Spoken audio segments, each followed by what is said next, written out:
Trump is a liar. Whew, it's over. Okay, that election was a doozy. And if you don't want to hear about politics, go ahead and click off this video. I won't be judging you one bit.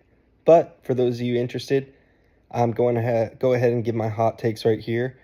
This first video is going to focus on Donald Trump. The second video is going to focus on the Kamala Harris campaign. And let's get to it. I'm kind of making this as a time capsule because I think a lot of my predictions and assessments here are going to prove true. And I'll be able to look back at this in the future and say, told you so. Or I'll be able to look back at this and I'll react to it and be like, wow, look how freaking wrong I was. Either way, I'm putting this time capsule out there. So let's go ahead and start. What is up with Trump? All right, I don't like Trump. Let me get that out of the way. But this is not going to be a video just fear-mongering and hating on all the stuff Trump does. That's not what this is about. I'm not here to go, he's wrong, he's wrong, he's wrong, he's wrong, he's wrong, he's wrong. No. I'm here to actually look at what are his ideas, what is he bringing to the table, and what are the implications of this, all right? So regardless of how you feel about Trump, there are a few things that he's talking about doing. One of the first things that comes up when I think about it is mass deportations. Okay. Regardless of how you feel about the border, if you think there's actually 20 million people in this country that are illegal immigrants, as Trump claims, and you were to deport all those people, it just wouldn't even be possible to do all the work. We just don't have enough workers in all those jobs. Those are the people that pick our food. Those are the people that do all sorts of service work. And so you couldn't just deport them all. That just wouldn't work. So I laugh at that being a thing. But here's the real conversation. The border. All right? It seems like everybody's all up in a tizzy about the border. Left-wingers, right-wingers, the border. We need a stronger border. We need a stronger border. All right. So we do live in a democratic country to some extent. It's not a true democracy, but we do live in a democratic republic, I think, something like that. So if everybody wants to close the border down, if that's everyone's prerogative, it's just like, we want to shut the border down, no more illegal immigration, cool. If that's your prerogative, shut the border down, fine. If we voted on it, fine. I mean, I might disagree. I might have a different take, but it's a democracy. And frankly, if everyone else wants something else, then all I could do is be like, well, I disagree, but it is what it is. So if y'all want to shut the border down, just do it. But hear me out here. I never want to hear about it ever again. Can you just solve it? Can you just solve the border thing already? And no, you're not going to do it by building a wall. You're going to have to use technology. We have so much technology. We have so much stuff on our hands that we could use to actually track the border, to actually patrol the border. So if you want to do it, just lock down the border. Fine, do it. And I never want to hear about it again because it's been being used as a pawn on this chessboard for so long. And I'm just tired of hearing about it. Just shut the border down, use technology, don't waste all our freaking money, and do it. And then we could stop talking about it. And all the immigrants that are already here, they're going to have to be dealt with one way or the other. So hopefully we can give them pathways to citizenship like would logically make sense and not create a whole bunch of problems trying to deport people because that just doesn't seem to make sense to me. All right, let's move on. That's my take on the immigration stuff. I am sorry if you are dealing with this on a personal level, and I hope it doesn't affect you. So moving on, another thing that I think a lot of people might get affected by or worrying about right now is the LGBTQ stuff. So there is a lot of like anti-trans stuff in the media right now, and it doesn't really make sense to me because the last I checked, there's like not really that many. The whole thing is really about kids. It always comes back to kids. There's not really that many kids that are actually taking hormone blockers. I think it's less than 2,000 kids in the whole country. And there's been like less than 1,000 surgeries. So it's like, you might be able to tell me, what, you think kids should be getting surgeries? And it's like, no, I don't. I don't think that kids should be getting surgeries. I completely disagree with that. But, there are kids that are getting gender affirming care all the time that are not trans. Like if an underage girl gets like a breast reduction or an augmentation, or somebody gets a nose job because they have like a weird nose, if it's not something that you medically need, if it's just aesthetic, then that's the same exact thing as somebody getting a surgery for something trans-related. It's like gender-affirming care. So it's just kind of funny to me that there are more underage kids getting surgeries right now for these other kinds of plastic surgeries, not for transitioning. So if you want to say kids can't get any surgeries that aren't medically necessary, then you got to take it away from everyone. So nobody can get any surgeries until they're 18. If you want to make that the rule, then make that the rule. That's a way that you don't target anyone. It just is what it is. But right now, you're going to let some kids get surgeries and not other kids. It does not track for me. It doesn't really seem to make sense. If we want to talk about the adults, I find it even more comical. Because first of all, there's all sorts of things that you can do once you're an adult.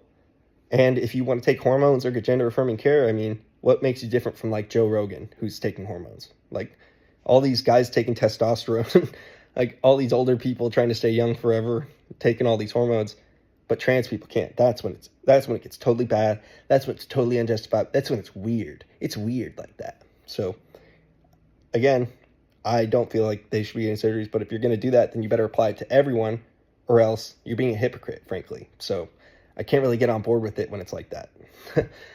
All right, moving on from that, let's see what else is there.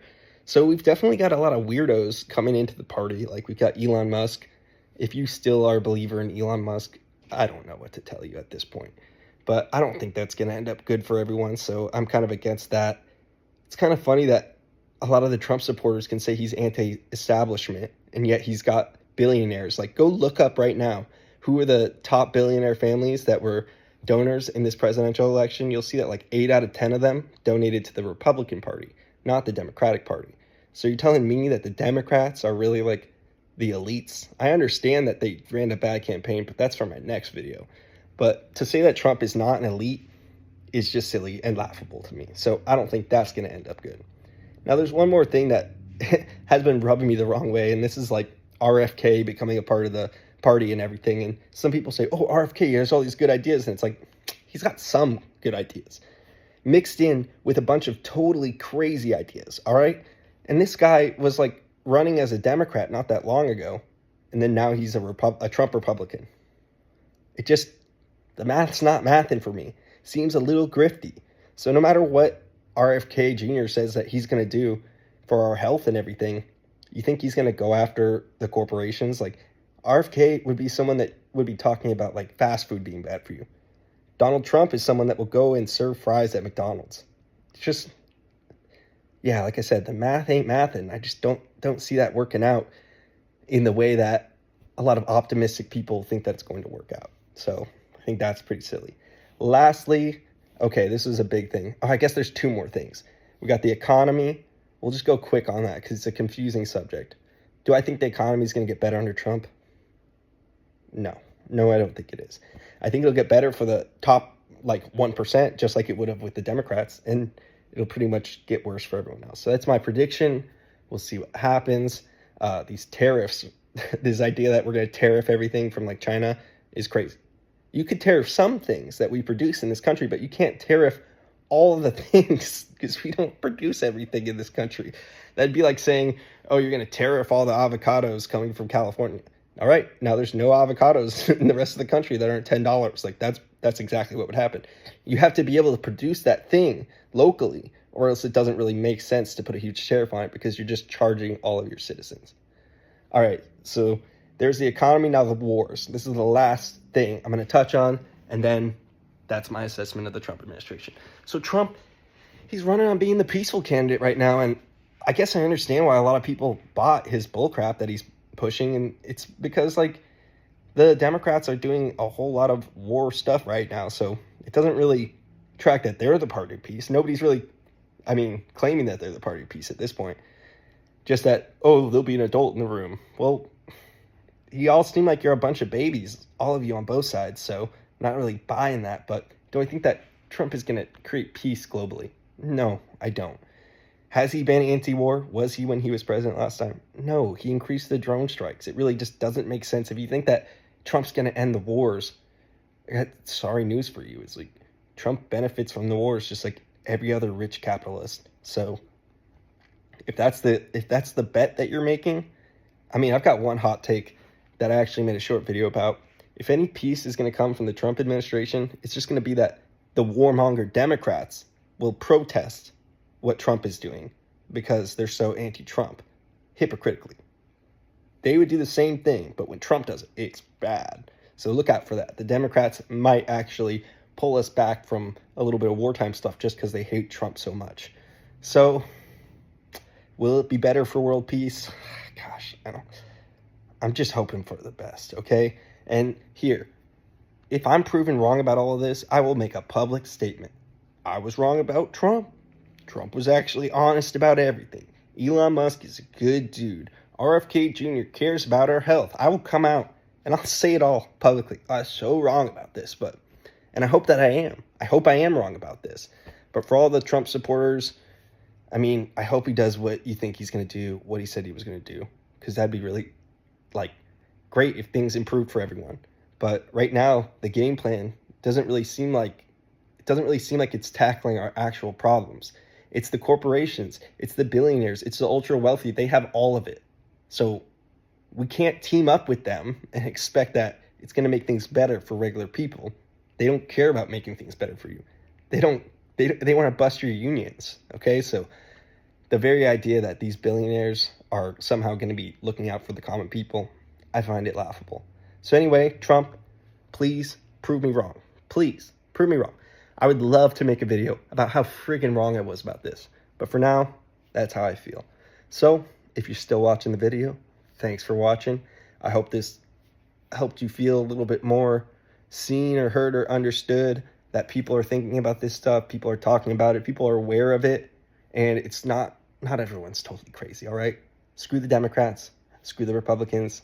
We need to make things better. I actually want two good parties on both sides. I want to look and be like, man, I want to vote for the Republicans, but the Democrats also have some good ideas. Not, oh my God, this person sucks and this person sucks too.